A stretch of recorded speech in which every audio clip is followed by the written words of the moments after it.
तुम्हाला काय प्रश्न आहेत की मी चालू करू?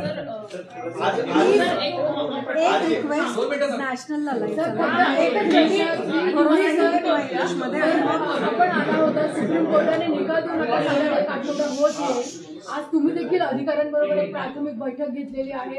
काय पुढे अध्यक्ष म्हणून आपण पुढे कशा पद्धतीने जाणार आहात?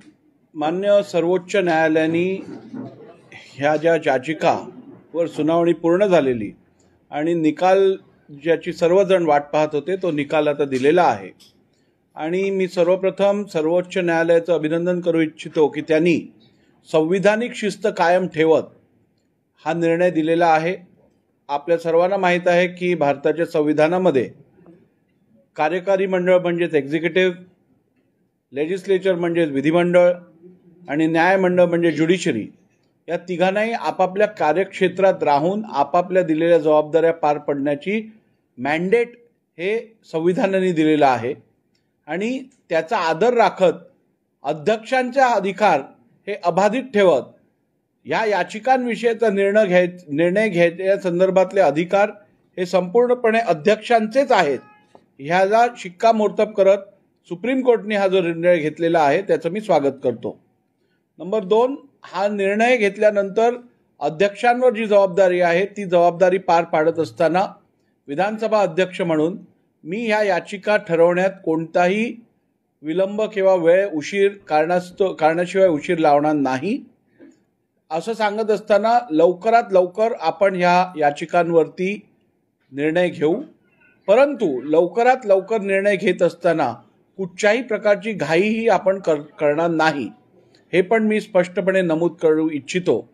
आपल्या सर्वांना माहीत आहे सर्वोच्च न्यायालयाने जो निकाल दिला आहे त्यात नेमकी 2022 जून जुलैमध्ये राजकीय पक्ष हा कोणता गट रिप्रेझेंट करत होता, राजकीय पक्ष हा नेमका कोणता गट होता या संदर्भातला सर्वप्रथम निर्णय घेण्यास सांगितलेला आहे. आणि राजकीय गट कोणता आहे हे निश्चित केल्यानंतर त्या राजकीय गटाची भूमिका काय होती, त्यांची इच्छा काय होती, प्रतोद कोणी व्हावं, गटनेता कोणी व्हावं या संदर्भातला आपण जो निर्णय आहे त्याला रेकग्निशन देऊ. आणि ते झाल्यानंतर प्रत्येक याचिकेवरती आपण सुनावणी घेऊ. माझ्याकडे जवळजवळ 5 प्रामुख्याने याचिका सादर झालेल्या आहेत. या 5 याचिकांमध्ये जवळजवळ 54 आमदारांवरती या याचिकात त्यांना पार्टी केलं गेलं आहे. त्याचप्रमाणे या याचिकांवरती सुनावणी घेत असताना आपल्याला नैसर्गिक न्याय प्रिन्सिपल्स ऑफ नॅचरल जस्टिसचं संपूर्णपणे पालन करायला लागणार आहे. हे करत असताना आपल्याला CPCचे ज्या प्रोव्हिजन्स आहेत त्या सगळ्या लागू करायला लागणार आहेत. आणि त्यामुळे ही संपूर्ण प्रक्रिया पूर्ण केल्यानंतरच आपण या संदर्भातला पूर्ण निर्णय देऊ शकू. पण काय शिवसेनेने एक निवेदन दिलेलं आहे, त्यांनी सुप्रीम कोर्टाची प्रत दिलेली आहे. त्यांचं म्हणणं आहे की मणिपूरच्या प्रकरणात पण 90 दिवस जे आहे त्या 90 दिवसामध्ये प्रकरण ठरवलं होतं. आपल्याला एकदा शिवसेनेचं हे निवेदन आलं आहे का आणि आपण त्यावर काय? आतापर्यंत माझ्याकडे कोणतंही निवेदन आलेलं नाही आहे. परंतु मी आपल्याला सांगू इच्छितो की रिझनेबल टाईम हा प्रत्येक केससाठी वेगळा असतो. प्रत्येक केसच्या फॅक्ट्सवरती हा निर्णय रिझनेबल टाईमचं डेफिनेशन होतं. त्यामुळे जो नियम एका केससाठी रिझनेबल असेल तोच वेळ दुसऱ्या केससाठी रिझनेबल आहे की नाही हे खरं तर एक डिबेटेबल प्रश्न आहे. आणि त्यामुळे आपल्याला सांगितल्याप्रमाणे या निर्णय घेताना आपण कुठच्याही प्रकारची दिरंगाई उशीर करणार नाही आहोत, पण घाई करणार नाही आहोत. कारण यातून मिसकॅरेज ऑफ जस्टिस जर झालं तर त्याचे परिणाम संसदीय लोकशाहीसाठी हे अत्यंत घातक होतील.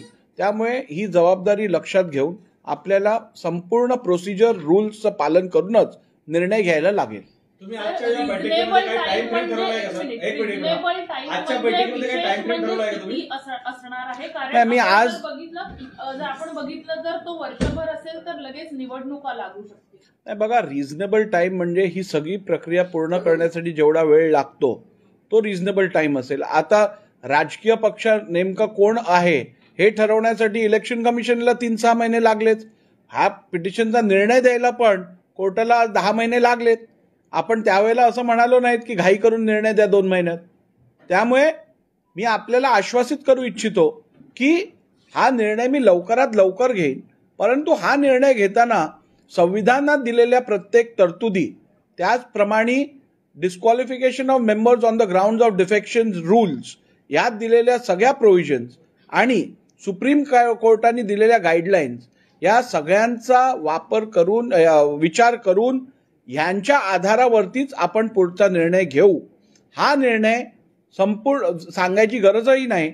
हा पूर्ण निर्णय जो आहे तो संपूर्णपणे इम्पार्शल निर्णय असेल, निपक्ष असा निर्णय असेल. त्यामुळे या संदर्भातली चिंता कोणीही मनात बाळगू नये.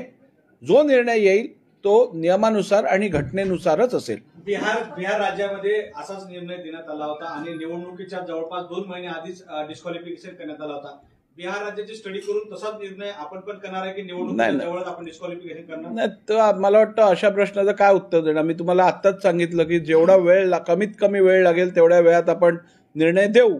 आता जर ह्याच्यात राजकीय हेतू आरोप करायचे असतील तर त्याला काय मी थांबवू शकत नाही, पण मी माझी भूमिका आपल्यासमोर स्पष्ट केलेली आहे. तर याआधी इतिहासामध्ये अरुण गुजराती जे विधानसभा अध्यक्ष होते तेव्हा त्यांनी काही आमदारांचं डिस्क्वालिफिकेशन अपात्रतेचा निर्णय आधी घेतला होता.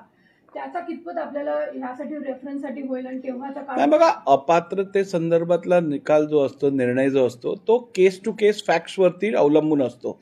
त्या याचिकांमध्ये केलेले जे आरोप होते त्यात तथ्य किती होतं हे मला कल्पना नाही. तसंच या याचिकांमधले केलेले आरोप हे शेड्यूल 10 सूची 10 मधील पॅराग्राफ 2 मध्ये दिलेल्या निकषात बसतात का, ह्याला आपल्याला तपासून बघायला लागेल. आणि ते सगळं करण्याआधी आपल्याला माहित आहे मूळ मुद्दा कुठे आहे. मूळ मुद्दा ह्याच्यात आहे की आता राजकीय पक्ष याला प्राधान्य द्यायचं आहे. आपल्याला राजकीय पक्षाची इच्छा काय होती, कोणी व्हिप बनावं, कोणी लीडर बनावं, या इच्छेचा विचार करूनच आपल्याला निर्णय द्यायचा आहे. त्यामुळे 2022 जुलैमध्ये राजकीय पक्ष नेमका कोणता गट रिप्रेझेंट करत होता इथून सुरुवात करायची आहे. यापूर्वी जे विधानसभेत मी घेतले असलेले निर्णय असतील अथवा माझ्या आधी पीठासीन अधिकाऱ्यांनी जे घेतलेले निर्णय असतील ते विधिमंडळातील बहुतांश आमदार बहुमताने जी निवड करत होते त्या व्यक्तीस आपण प्रतोद आणि गटनेता म्हणून ओळखत होतो. परंतु आता कोर्टाने सांगितलं केवळ लेजिस्लेचर पार्टीची इच्छा नव्हे तर प्राधान्यक्रमावरती आपल्याला पॉलिटिकल पार्टीचा विचार काय होता ह्याचं मत घेऊनच निर्णय करायला लागेल. त्यामुळे पॉलिटिकल पार्टी ही जरी इलेक्शन कमिशन ऑफ इंडियाने आज ठरवली असेल की एकनाथ शिंदे साहेबांचा गट जो आहे तीच ओरिजिनल शिवसेना पॉलिटिकल पार्टी आहे, तो निर्णय हा प्रोस्पेक्टिव्ह आहे, तो रेट्रोस्पेक्टिव्ह नाही आहे. आणि त्यामुळे जुलैमध्ये काय परिस्थिती होती ह्याचं आकलन आणि ह्याचा निर्णय हा अध्यक्षांनी घ्यायचा आहे असं सुप्रीम कोर्टाने नमूद केलेलं आहे. भरत गोगावले यांची व्हीप म्हणून जी निवड आहे तीच बेकायदा ठरवली आहे. म्हणजे सगळ्यात पहिल्यांदा व्हीप जो भरत गोगावले यांनी नेमली त्याच नेमणुकीला जर सुप्रीम कोर्टाने बेकायदेशीर ठरवलं आहे तिथंच कुठेतरी लाईन ड्रॉ करण्यात आलेली आहे की गट कोणता असणार, राजकीय पक्ष कोणता असणार. हे 141 पानांची जजमेंट आहे जी मी संपूर्णपणे वाचलेली आहे. आणि हा जो मिसकन्सेप्शन आहे किंवा गैरसमज आहे तो दूर करणं मला वाटतं अत्यंत आवश्यक आहे. कोर्टाने आपल्या निर्णयात असं सांगितलं आहे की भरत गोगावलेंची निवड ज्याला आपण मान्यता दिलेली ती निवड ही राजकीय पक्षांनी केलेली निवड आहे का या संदर्भातली खातरजमा केली नसल्यामुळे ती निवड इल्लीगल किंवा नियमबाह्य कायदाबाह्य आहे असं कोर्टाने ठरवलेलं आहे. परंतु जर का आपण पूर्ण इन्क्वायरी करून ह्या निकषावरती आलो की राजकीय पक्ष यांची निवड भरत गोगावलेच होती तर मग भरत गोगावलेंना परत रिइन्स्टेट करण्यापासून कोर्टाने आपल्यावर कुठचंही बंधन टाकलेलं नाहीये. कोर्टाने केवळ एवढंच सांगितलंय की राजकीय पक्ष, तत्कालीन राजकीय पक्ष कोणता होता ह्याचा तुम्ही अभ्यास करून ह्याच्यावरती निर्णय घ्या आणि तो निर्णय घेतल्यानंतर त्या राजकीय पक्षांनी ज्या व्यक्तीला प्रतोद म्हणून नियुक्त केलं असेल त्याला रेकग्निशन द्या. त्यांनी असं मुळीच सांगितलं नाहीये की तुम्ही इन्क्वायरी केल्यानंतर तरीही जर भरत गोगावलेच त्या राजकीय पक्षाचे रिप्रेझेंटेटिव्ह किंवा नॉमिनी असतील तरीही त्यांना तुम्ही अपॉइंट करू नका असं म्हटलं नाहीये. त्यांनी म्हटलंय की आपण व्यवस्थित या संदर्भातली इन्क्वायरी करून पॉलिटिकल पार्टी कोणती आहे ह्याच्यावरती निर्णय पहिली घ्या आणि त्या पॉलिटिकल पार्टीच्या डिझायर प्रमाणे इच्छेनुसार आपण व्हिप रेकग्नाइज करा. सर, सर्वोच्च न्यायालयामध्ये जे अधिकार आहेत ते मोठ्या खंडपीठाकडे पाठवलेले आहेत. याचा तुमच्या निर्णयावर किंवा कालावधीवर काही परिणाम होईल का? नाही, काय प्रश्न आहे? रेबिया जे प्रकरण आहे त्याच्यातले नबम रेबियाचा जो प्रश्न आहे, नबम रेबियामध्ये या विषया जो लार्जर बेंचकडे रेफर केलेला प्रश्न आहे. नबम रेबिया केसमध्ये ज्या वेळेला पीठासीन अधिकाऱ्यांवरती अविश्वासाची नोटीस दिली जाते त्यावेळेला पीठासीन अधिकाऱ्याला अपात्रतेवरच्या याचिकेंवर निर्णय घेता येत नाही असं जे रुलिंग होतं नबम रेबिया केसमध्ये ते रेफर केलं गेलं आहे लार्जर बेंचकडे. त्यामुळे ह्या विषयात डायरेक्ट काय त्याचा अडचण येणार नाही ही मॅटर ठरवण्यात किंवा निकालित काढण्यासाठी. सर्वोच्च न्यायालयामध्ये योग्य वेळेत निर्णय देणार, पण संजय राऊत दररोज तुमच्यावरती टीका करतायत. एकंदरीत आज त्यांचं म्हणणं होतं की पक्षांतर करणं हा राहुल नार्वेकरांचा छंद आहे. एकंदरीत आपण संवैधानिक पदावरती अशा प्रकारचे नाही, मला वाटतं या विषयाचं आधीही बोललो आहे तरी आपल्या परत एकदा सांगतो की विधानसभेच्या बाहेर नियमबाह्य घटनाबाह्य वक्तव्यावरती मी लक्ष देत नाही आणि अशा वक्तव्याला काडी मात्र किंमतही देत नाही. खरं तर असं अपेक्षित असतं की एखादी व्यक्ती जेव्हा संविधानिक जबाबदारी पार पाडत असते, पार्लमेंटचे मेंबर असतात, MP असतात, त्यावेळेला त्यांच्याकडनं संविधानाचा मान राखत जबाबदाररित्या संविधानिकरित्या भाष्य करणं अपेक्षित असतं. ज्या वेळेला आपण भाष्य करत असतो आणि ते भाष्य आपण संविधानिक पदावर बसलेल्या व्यक्तीबद्दल करत असतो त्यावेळेला जबाबदारीपूर्वक वक्तव्य करणं हे अपेक्षित असतं. पण मला वाटतं अशी अपेक्षा काही लोकांकडनं ठेवणं व्यर्थ आहे आणि त्यामुळे अशा लोकांना इग्नोर करणं किंवा त्यांनी दिलेल्या भाष्याला महत्त्व न देणं हे लोकशाही आणि आपल्या एकूण कॉन्स्टिट्युशनल फंक्शनिंगसाठी महत्त्वाचं उपयोगी पडेल. निवडणूक आयोगामध्ये मी आपल्याला सांगितल्याप्रमाणे कुठच्याही दबावाखाली येऊन कधीच काम केलेलं नाहीये आणि यापुढेही दबावाखाली येऊन काम करणार नाही. ज्या लोकांना असं वाटत असेल की अध्यक्षांवर वैयक्तिक टीका करून अथवा अध्यक्षांना धमक्या देऊन आपण त्यांच्याकडनं आपल्याला पाहिजे तसा निर्णय घेऊ, तर तसं वाटल्यानं ज्या लोकांना वाटतं त्यांना मी आपल्यामार्फत सांगू इच्छितो की ही त्यांच्या आयुष्यातली सर्वात मोठा गैरसमज असेल. अध्यक्ष कधीही दबावाखाली निर्णय घेणार नाहीत. निवडणूक आयोगामध्ये निकाल जरी एकनाथ शिंदे यांच्या बाबत पक्ष तर दिला असेल, परंतु सर्वोच्च न्यायालयामध्ये हा निकाल बाजू आहे की पक्ष कोणाचा. पक्ष काल ज्याप्रमाणे सुनावणी झाली त्याच्यामध्ये एक स्पष्ट करण्यात आलं होतं की उद्धव ठाकरे राजीनामा जर दिला नसेल तर त्यांना आम्ही परत मुख्यमंत्री करता आलं असतं. या माध्यमातून आणि व्हीप बाबतही त्यांनी केला. या माध्यमातून जर सर्वोच्च न्यायालयाचं जे नोटीस निवडणूक आयोगाकडे दाखल केला आणि त्यांनी म्हटलं आहे की तो उद्धव ठाकरेंचा पक्ष आहे, तर त्यानंतर मात्र डिस्क्वालिफिकेशनच्या कारवाईवर काही प्रभाव पडेल असं वाटतं? नाही, डिस्क्वालिफिकेशनची कारवाई या संदर्भातले निर्णय हे अध्यक्षांनी घ्यायचे आहेत. एकूण राजकीय पक्ष कोणता होता त्यावेळेला हा पण निर्णय अध्यक्षांनीच घ्यायचा आहे. मी ह्याच्यातली तुम्हाला सिक्वेन्स सांगितलेला आहे की सर्वप्रथम राजकीय पक्ष त्यावेळेला कोण रेप्रेझेंट करत होतं यावरती मी निर्णय घेणार आहे.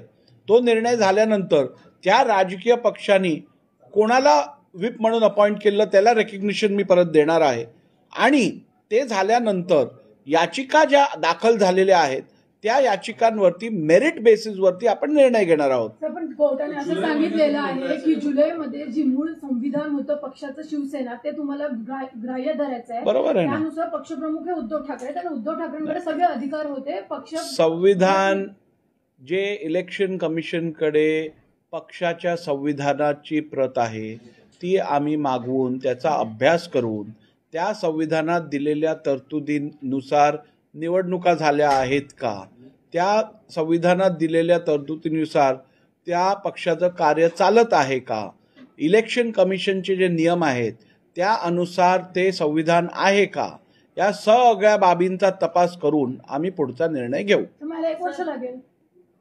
तुमच्याकडे काय वेळस्पॅनचा नेमका काय अंदाज असेल, वेळपत्रिका तुम्ही द्या, त्याच्याप्रमाणे चालायचा प्रयत्न करू. निकष विचारात घेतले जाणार सर, पक्षाला मान्यता देताना. नाही, निकष असे सुप्रीम कोर्टाने तर 3-4 निकष दिलेले आहेत की कॉन्स्टिट्यूशन पक्षाचं जे आहे त्याचा विचार करायला पाहिजे.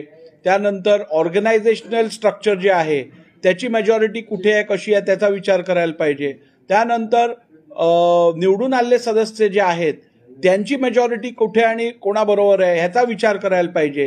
तर एकूण या सगळ्या आणि ह्या सगळ्या क्रायटेरिया जे आहेत ते प्रत्येक केससाठी वेगवेगळे अप्लाय होतात. आता इलेक्शन कमिशननी जो घेतलेला निर्णय आहे त्याचं पण आम्हाला एकूण बघायला लागेल कुठच्या बेसिसवरती घेतलेला आहे. पण हे सांगत असताना आपल्याला एवढंही सांगतो की इलेक्शन कमिशनचा निर्णय आणि आमचा निर्णय हा आम्हाला इंडिपेंडेंटली घ्यायचा आहे. आम्ही त्यांच्यावरती अवलंबून घेणार नाही निर्णय. राहुल नार्वेकर जी, आप हिंदी में बताइए प्लीज, अब सुप्रीम कोर्ट के वर्डिक्ट के बाद अब आप आए हैं, क्या कार्यवाही करेंगे? आज कुछ प्रोसीजर की है क्या? देखिए, जैसे कि आप सभी लोग जानते हो, इन याचिकाओं के ऊपर सुनवाई हुई थी और जो निर्णय था उसकी अपेक्षा सभी कर रहे थे. अभी वो निर्णय सुप्रीम कोर्ट ने दिया है और उस निर्णय को देने के बाद हमें ये इस बात की बहुत खुशी है कि विधान में दिए हुए प्रावधानों के अनुसार सुप्रीम कोर्ट ने कॉन्स्टिट्यूशनल डिसिप्लिन कायम रखी है और विधिमंडल या अध्यक्ष के अधिकारों पर कोई भी रोक नहीं लग सकती है और ये साफ किया है. और इससे उन्होंने एग्जीक्यूटिव, लेजिस्लेचर और जुडिशरी इनके ऊपर जो कॉन्स्टिट्यूशनल डिसिप्लिन की जिम्मेदारी है उसे कायम रखा है. उसका हम स्वागत करते हैं. रहा सवाल इन याचिकाओं का जो मेरे पास प्रलंबित है, जो मेरे पास अभी पेंडिंग है, उनके ऊपर मैं इतना ही कहना चाहूंगा कि इन याचिकाओं को के ऊपर निर्णय लेते समय हम संविधान में दिए हुए प्राविधान, disqualification of members on the count of defection rules और सुप्रीम कोर्ट ने दिए हुए गाइडलाइंस का पूरा सम्मान और ख्याल रखते हुए निर्णय लेंगे. क्या कोई प्रेसिडेंस है जो फॉलो करेगी महाराष्ट्र की असेंबली? क्या कोई प्रेसिडेंस है इसके बारे नहीं, में देखिए, जो फॉलो किया जाएगा? प्रेसिडेंस फॉलो करने की कोई जरूरत नहीं है. इसमें आपको जो न्याय है, जो कानूनी प्रावधान है, संवैधानिक प्रावधान है, सुप्रीम कोर्ट के गाइडलाइंस है, उसको मानना ज्यादा जरूरी है और उसके आधार पर हम निर्णय लेंगे. प्रेसिडेंस हर केस के लिए अलग रहते हैं, फैक्ट्स हर केस के अलग रहते हैं और इसीलिए जो नियम और जो कानून है और संवैधानिक प्राविधान है उसको ध्यान में रखते हुए हमें निर्णय लेना पड़ेगा. लगातार ये मांग की जा रही है कि इसका निर्णय जल्द से जल्द लिया जाए. उद्धव ठाकरे ने प्रेस लेकर भी कहा और कल उनके ग्रुप ने निवेदन भी दिया. देखिए, ये हमारा प्रयास रहेगा कि इस विषय का निर्णय हम जल्द से जल्द ले, लेकिन ये कहते हुए मुझे यह भी कहना पड़ेगा कि हम जल्द से जल्द लेने की कोशिश जरूर करेंगे, मगर इसमें कोई भी जल्दबाजी नहीं करेंगे. क्योंकि जैसे आप सभी लोग जानते हो, जूरिस्प्रूडेंस का कार्डिनल प्रिंसिपल है justice hurried is justice buried, justice delayed is justice denied. तो ना हम हरी करेंगे ना हम डिले करेंगे. सभी हमारे जो प्राविधान है, संवैधानिक प्रावधान है, उनके ऊपर ध्यान रखकर हमें निर्णय लेंगे. आप सब जानते हो, ये सर्वप्रथम तो हमें यह तय करना है कि राजकीय पक्ष कौन सा है, कौन सा गुट राजकीय पक्ष रिप्रेजेंट कर रहा था 2022 जुलाई में, और वो होने के बाद हमें यह तय करना पड़ेगा कि जो उस पक्ष की, राजकीय पक्ष की इच्छा थी उसके अनुसार विप अपॉइंट किया गया है क्या, फिर उसे रिकॉग्नाइज करना पड़ेगा. और उसके बाद हमें हर एक पिटिशन के मेरिट्स में जाकर, हर एक पिटिशन का मेरिट देखकर हमें निर्णय लेना पड़ेगा. सीपीसी के सभी रूल्स इन पिटिशन को लागू होते हैं. एविडेंस लीड करेंगे, एविडेंस लीड करने की अपॉर्चुनिटी देनी पड़ेगी. हमें इसमें cross examination, examination in chief, verification, sub process follow करना पड़ेगा. तो इन सब प्रोसेस को फॉलो करके जल्दी से जल्दी, जितना जल्दी हो उतना जल्दी हम ये फैसला लेंगे, बिना कोई जल्दबाजी किए.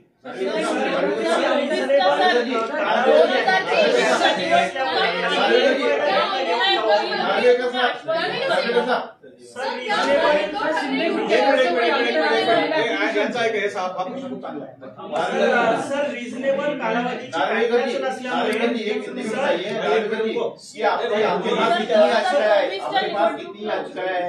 और कितने लोगों को अपनी पार्टी बनाया है? लगभग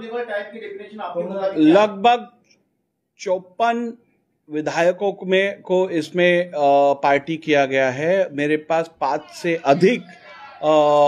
से अधिक याचिकाएं दाखिल है और इसीलिए इन सब के ऊपर, मेरिट्स के ऊपर हमको निर्णय लेना पड़ेगा।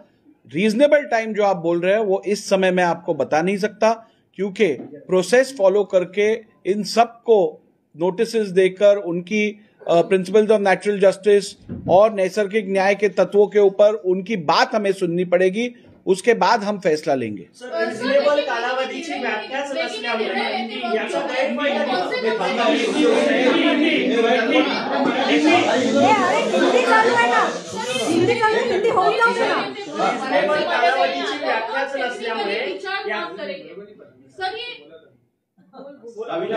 निर्णय लेते वक्त कौन से मुद्दों को टेक्निकली विचार करना काफी महत्वपूर्ण रहेगा? नहीं, मैंने अभी आपसे बताया प्रायोरिटी और या फिर सीक्वेंस कैसे रहेगा। पहले तो हमें पॉलिटिकल पार्टी कौन सी उस समय रिप्रेजेंट कर रही थी उसके बारे में निर्णय लेना पड़ेगा।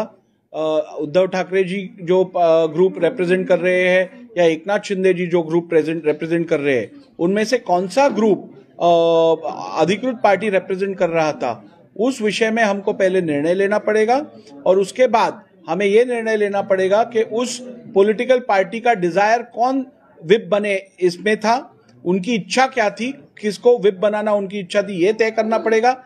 विप रिकॉग्नाइज करने के बाद हर याचिकाओं के ऊपर हमें निर्णय लेना पड़ेगा। ये निर्णय संविधान में दिए हुए सभी प्रावधानों को ध्यान में रखते हुए, उसके साथ ही disqualification of members on the grounds of defection rules जो है उसको ध्यान में रखते हुए और सुप्रीम कोर्ट की जो अभी गाइडलाइंस आई है उनका पूरा विचार करके ये निर्णय हम लेंगे। सीपीसी के सभी प्रोविजन इसमें एप्लीकेबल होंगे, जैसे मैंने अभी आपको बताया। म्हणजे भरत गोगावले यांची नेमणूक करताना या सर्व गोष्टी आधी विचारात नव्हत्या घेतल्या, तेव्हा चूक झाली होती का? चूक अजिबात झाली नव्हती। त्यावेळेलाही आम्ही या सगळ्या गोष्टींचा विचार करून निर्णय घेतलेला, परंतु आतापर्यंत विधानसभेचा पायंडा असा राहिलेला आहे की विधिमंडळातले जे आमदार निवडून येतात त्या गटातल्या आमदारांचं बहुमत चाचपून आम्हाला रेझोल्युशन दिलं जातं आणि त्याच्या आधारावरती आम्ही आतापर्यंतचे व्हिप किंवा गटनेते रेकग्नाइज केलेले, आणि हा केवळ शिवसेनेसाठी घेतलेला निर्णय नव्हे तर महाराष्ट्र विधिमंडळातील जेवढे पक्ष आहेत त्या सगळ्या पक्षांचं व्हिप अपॉइंट करताना अथवा त्या सर्व पक्षांचा गटनेता अपॉइंट करताना हीच प्रोसेस फॉलो केली गेली होती। त्यामुळे त्यावेळेला घेतलेला मी निर्णय ह्या प्रोसेसला धरूनच होता, त्यात कोणताही बदल केला नव्हता। आता सुप्रीम कोर्टाने असं सांगितलंय की आपण हा निर्णय घेत असताना निश्चितपणे राजकीय पक्षाची इच्छा काय होती ह्याचा विचार पण करणं अत्यंत आवश्यक आहे आणि त्या विचारानुसारच आपण रेकग्निशन द्यावं, आणि म्हणून आता आपण राजकीय पक्षासंदर्भातलाही निर्णय घेणार आहोत। उसके लिए क्या चुनाव आयोग से भी मदद मांगी जाएगी? आपने कहा संविधान मंगाया जाएगा, क्या क्या किया जाएगा? नहीं, अभी मैंने आपको बताया कि चुनाव आयोग से जो संविधान लॉन्च किया गया है पार्टी का, उसको भी हम स्टडी करेंगे, उसके ऊपर भी हम पूरा विचार करके निर्णय लेंगे। सर, फडणवीस म्हणाले की आघाडीचा पोपट मेला आणि राऊत म्हणतात की शिंदेचा मेला, तुमच्या दृष्टीने कोणाचा पोपट मेलाय? मेल्या मारल्याची भाषा मी करत नाही आणि ऐकत नाही। पोपट जिवंत आहे की मेलाय? ते तुम्ही जाऊन पक्षी झू मध्ये जाऊन बघा जिवंत आहे मेला काय। 2024च्या निवडणुकीआधी तुम्ही हा निर्णय देणार असं आश्वासित करता का? मी हा निर्णय परत एकदा आपल्याला सांगतो, लवकरात लवकर देणार आहे, परंतु त्यात कोणतीही घाई करणार नाही, ज्यांनी करून मिसकॅरेज ऑफ जस्टिस होईल। आपल्यासाठी सर्वात महत्वाचं आहे भारताचं संविधान, आपल्यासाठी सर्वात महत्वाचं आहे भारतात असणारी लोकशाही, आणि लोकांचा विश्वास या लोकशाहीवर जर टिकवायचा असेल तर येणारे निर्णय हे नियमबाह्य नसायला पाहिजेत, घटनाबाह्य नसायला पाहिजेत, नियमानुसारच असायला पाहिजेत। काल उपाध्यक्षांना निवेदन दिलं आहे शिवसेनेने, ते आपल्याकडे अजून आलेलं नाहीये किंवा त्याबाबत कारवाई होणार आहे की नाही? नाही, माझ्याकडे अजून कोणतंही निवेदन आलं नाहीये, पण जरी निवेदन आलं तरी मी आपल्याला सांगितल्यानुसार माझी भूमिका तीच राहणार आहे। मी विधानसभा अध्यक्ष म्हणून हे काम करत असताना, हा निर्णय घेत असताना निपक्षपणे आणि अगदी इम्पार्शियली हा निर्णय घेईन एवढं मी आपल्याला आश्वासित करू इच्छितो। हे तर खरं सांगण्याचीही गरज नाही, परंतु आपल्या माध्यमातून महाराष्ट्रातल्या आणि देशातल्या सर्व नागरिकांना मी हे आश्वासित करतो, हा निर्णय नियमबाह्य नसेल, घटनाबाह्य नसेल आणि कुठचाही पक्षपात न करता हा निर्णय घेतला जाईल. जुलै महिन्याचा जो उल्लेख झाला, जुलै महिन्याचा जो उल्लेख झालाय सगळ्यामध्ये, त्या महिन्यामध्ये पार्टीतलं स्प्लिट ऑलमोस्ट क्लिअर असं दिसत होतं जुलै महिन्यापासून. त्यानंतर पुढे सगळं 77 इलेक्ट. मला असं विचारायचं की आता येणाऱ्या काळात तुम्ही जे अभ्यास करणार त्या सगळ्यावरती, तो त्या जुलै महिन्याच्या अलीकडच्या गोष्टींचं कन्सिडरेशन असेल की हा चांगला प्रश्न आहे आणि ह्याच्यावरती उत्तर देणंही आवश्यक आहे. आतापर्यंत ECIनी जो निर्णय दिला, इलेक्शन कमिशन ऑफ इंडियानी जो निर्णय दिलेला आहे, तो निर्णय प्रॉस्पेक्टिव्ह आहे. म्हणजे ज्या दिवशी त्यांनी निर्णय दिला त्या दिवशीपासून पक्ष नेमकी कोण रिप्रेझेंट करतो हा प्रश्न उत्तरेत आलेला आहे.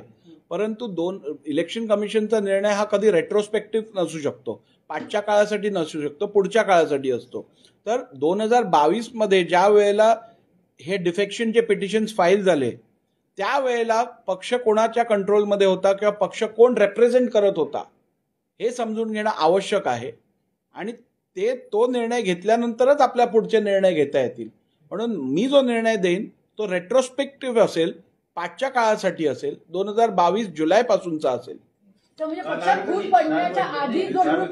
पक्षात ज्या वेळेला डिस्क्वालिफिकेशन पिटिशन्स फाईल झाल्या त्याचा जर कॉज ऑफ ऍक्शनचा वेळ जो दिलेला आहे तेव्हा कोण होतं, पक्ष कोण रिप्रेझेंट करत होतं, ह्याबद्दल मला विचार करायला. जी आपको जो है एक तरह से धमकियां दी जा रही है, कहा जा रहा है कि अब 3 महीने में मणिपुर केस का हवाला दिया जा रहा है के लिए, तो कहा जा रहा है कि जनता आपको फिर घूमने नहीं देगी. अगर देखिए, मैंने इसके पहले भी कहा है और आज भी स्पष्ट रूप से कहना चाहूंगा, ये विधानसभा के बाहर किए जाने वाले गैर जिम्मेदार और संविधान को जो अभिप्रेत नहीं है ऐसे बयानों के ऊपर मैं किसी भी प्रकार का ध्यान नहीं देता और उसे किसी भी प्रकार की कीमत नहीं देता. ऐसे बयानों को जिन लोगों को लगता है कि विधानसभा अध्यक्ष के ऊपर वैयक्तिक टिप्पणियां करके विधानसभा अध्यक्ष को धमकियां देकर उन पे दबाव डाला जा सकता है, तो मैं ये कहना चाहूँगा कि